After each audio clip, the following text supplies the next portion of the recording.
کہتے جی کہ پاکستان میں امید رہتی تھی، ڈر نہیں لگتا تھا، لیکن یہاں آنے کے بعد ڈر بھی لگتا ہے، تو اب ایمان مکمل ہوا نہیں۔ صرف رحمت کی امید ہو اور خوف نہ ہو تو ایمان تو نہ ہوا۔ الایمان بین الخوف والرجاء، ڈر بھی ہو اور رحمت کی امید بھی ہو۔ اگر عشاء کی نماز کے بعد وتر پڑھ لیں کوئی حرج نہیں، تہجد بعد میں پڑھیں، لیکن اگر نہ پڑھیں اور تہجد کی نماز کے بعد پڑھیں تو زیادہ ثواب۔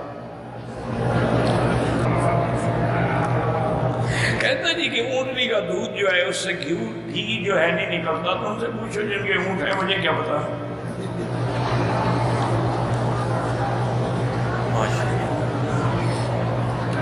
یہ واحد یاد رکھیں کہ اونٹنے کا دودھ جو ہے، دنیا میں ہر دودھ سے آدمی کے پیٹ بڑھ جاتا ہے، لیکن اونٹنے کے دودھ میں یہ خاصیت ہے کہ اس سے پیٹ کم ہو جاتا ہے۔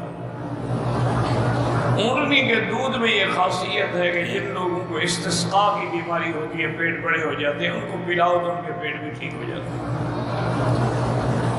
اور یہی خاصیت جو ہے وہ اونٹنی کے پیشاب کے اندر بھی ہے۔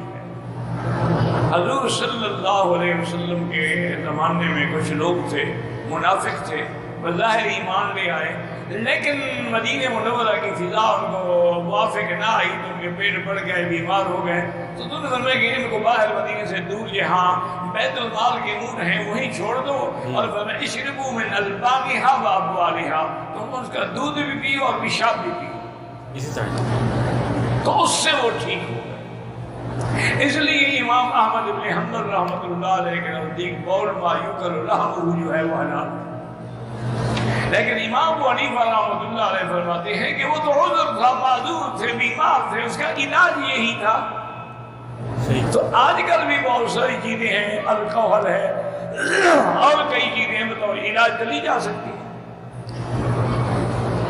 تو بہرحال یہ ہے کہ اونٹنی کے دودھ کے اندر یہ جو کہ اللہ نے خاصیتیں رکھی ہیں، تو اس میں اس لیے وہ چکناہٹ جو ہے جس سے گھی پیدا ہو نہیں ہوتا، اللہ اعلم۔